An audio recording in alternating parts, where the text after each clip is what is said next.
Okay, basically today I just want to explain to you guys just the basics of a vine, where it all started and how do we get to all the way to up to here. So everything actually started very simple. It started in the winter with a vine that actually looks just like this one, a small little plant, almost the same length. The only difference is it would have had a few roots at the bottom that looked like that, and then we came in the winter and then we planted this vine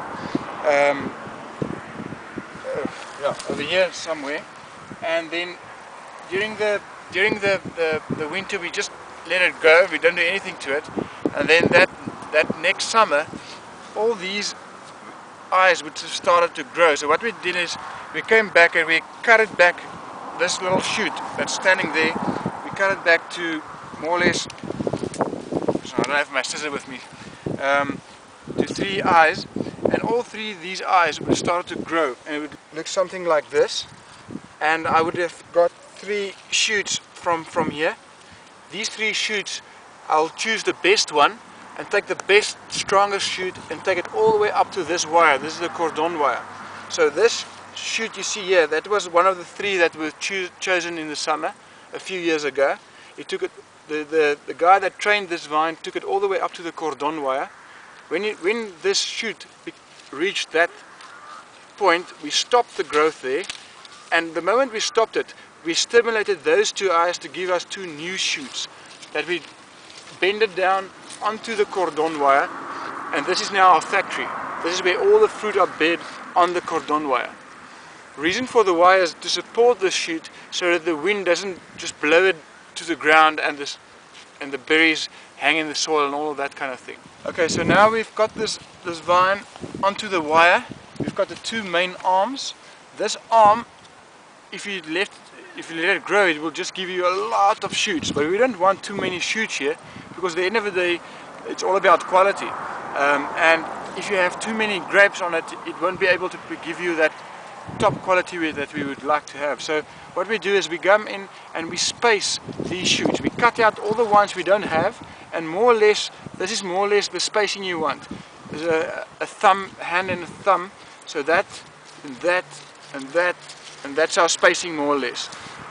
We work with a living plant, so you don't always get it exact to that point, but you try to get there as close as possible.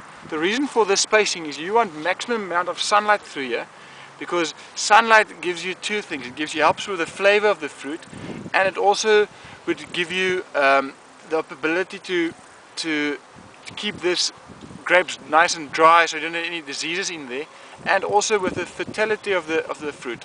The amount of sunlight on that little bud, that little eye there, will determine if that shoot that's going to come up next year out of that one is going to have any fruit on it or not. So this sunlight is very important for us to get in here.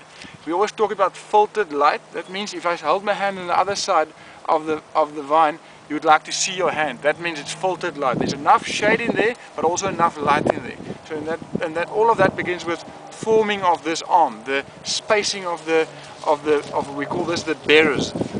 Some people will call it the spurs, and that's the reason why on this factory you need to have all these gaps. Each of these spurs will have 2 shoots, and next winter we'll cut one of them out and the other one will cut back to 2 eyes to form the new spur. That's basically if it comes to forming the vine. So after the winter, when everything started to grow, that the guy in the winter that did cut back this shoot to a spur, it gave us 2 new shoots. These shoots started off, as you saw in the you'll see in the next few movies, that when we have one in the early summer, that you'll have this small thing growing out there. Then after a while we'll have this kind of length of shoot.